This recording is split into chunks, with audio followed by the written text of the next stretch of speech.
So today, as a assistant professor of Homoeopathic Repertory, I am going to teach you about the classification of symptoms.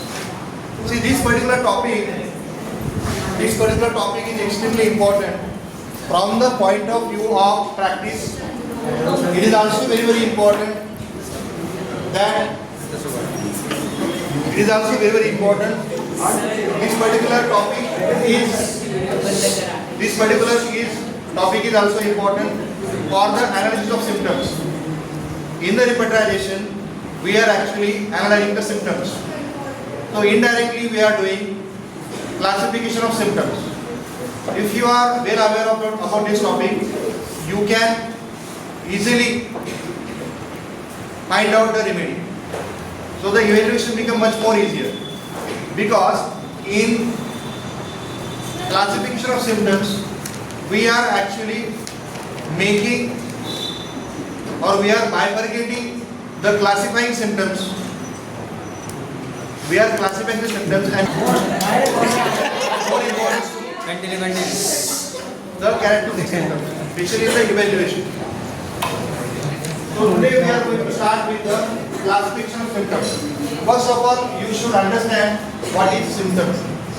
So in case of symptom, you have to understand what do you mean by this. For definition of symptom, it can be, there are different languages can be used, or different definitions of the symptoms are there. So the first one is any perceptible change in a state of health of an individual, be it a physical, emotional or mental.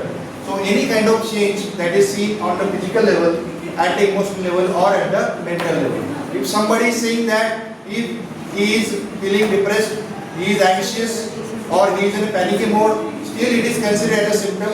If somebody is saying that he is suffering from fever, it's a physical symptom, and somebody is saying that he is suffering from depression, still it is considered as a symptom, or it is a part of a depression.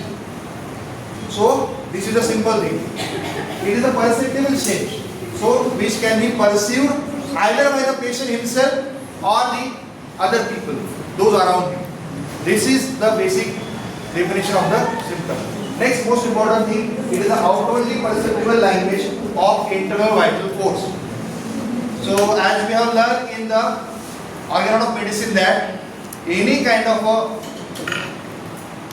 disease force actually derange the vital force. So it is the outwardly reflected picture of the deranged vital force.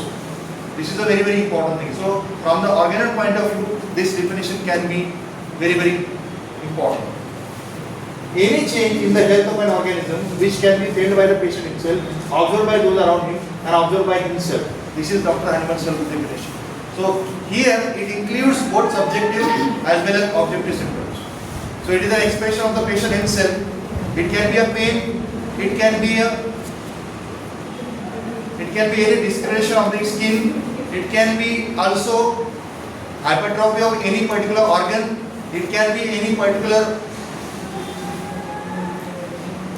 swelling or edema of the feet, or you can say of the face, black acne on the face. This is also considered as an objective symptom. So it is also part of a symptom. So Dr. Hahnemann wants to say that these two particular kind of symptoms, that is subjective and objective, also added or in the symptom definition. So these are the three different kinds of definition. So why they are important? They are the language of the disease. They are also language of the patient, who is an individual, who is trying to tell you something like this.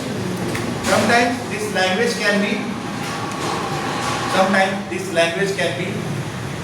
in the patient's own language, in his own regional language. Sometimes it is in the form of pain, and sometimes it is in the form of characteristic symptom. So this way you can see these are the symptoms has a certain importance. Explanation: in health, whenever a person is in a perfect health, whether it's a physical, mental or emotional health, he is in a balanced state and he always feels better. He is at well-being position. Okay, so he is at a well-being position. He feels happy, contented feeling. And whenever the person is in a disease state, what happens? the disturbance happens and it is reflected outwardly on the body, also on the mind.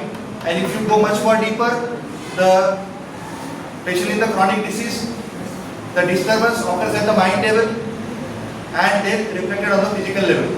The best example can be a person who is suffering from depression will also suffer from sleep loss, will also suffer from loss of appetite. Okay, so this is the, you can say, so psychoneuroendocrine axis somewhere active in that cases. Or the reverse is also true. For example, anybody who is suffering from Parkinson's disease, it is a disabling disease, it is a neurological disease where the person is suffering from many years and he is bedridden or she is bedridden. In that case, what happens? The person is not able to move, not able to do his daily activities. He has to take support from his family members or the nurse. In that case, he becomes very much depressed. So reverse is also true, where the physical neurological disease can lead to mental disturbance. So that can happen in a disease state. So symptom includes the subjective as well as objective sensation or objective symptoms, objective changes. Functional alteration. Subjective, that is in the form of pain, in the form of symptom. Any kind of sensation, usually sensation and pain. Objectives we are that can be observed by the other people, that can be observed by the bystanders, by the patient's doctor or by the relatives. It can be discoloration of the skin, it can be blackish discoloration, it can be pallor, it can be cyanosis, it can be hypertrophy, it can be edema, or it can also be the laboratory findings. From that, your doctor can make a proper diagnosis. So changes in the appetite, changes in the thirst, changes in urine and stool can be a functional alteration. And this is very, very important from the homeopathic point of view. Because these are the physical general symptoms. We are considering the stool, routine, appetite, thirst. All these are physical general symptoms. From the homeopathic point of view, they have a lot of value. So whenever we are going to learn about this classification of symptoms one by one, you can understand that these are all the part of the symptoms or one of the classification of the symptoms. Mental and emotional states, very, very important. Changes in the mood. It can be fear, it can be anxiety, it can be panic attack, it can be performance anxiety, it can be social anxiety disorder, it can be any kind of phobia. Or simple thing, discomfort, discontented, depressed,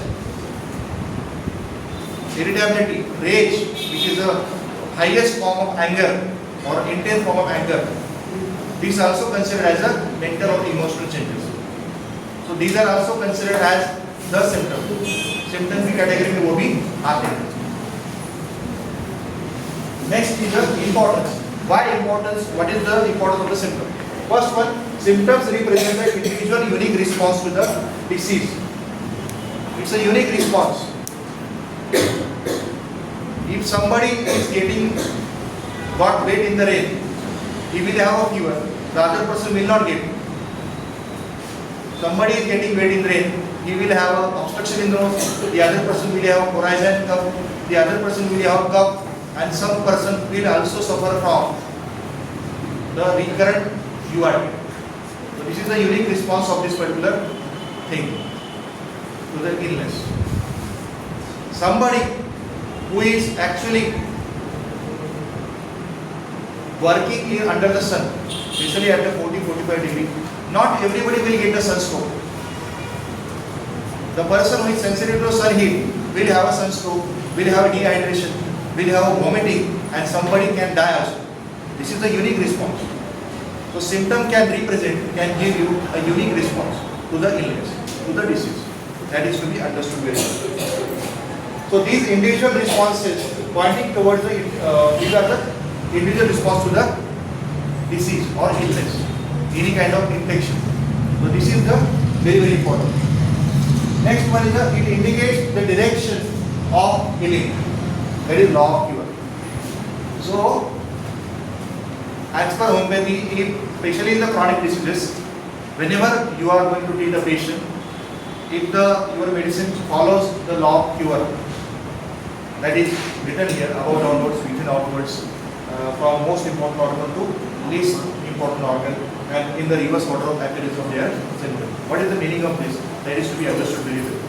कि जो last symptom है, the last symptom will disappear first, and the first symptom that appear in the illness will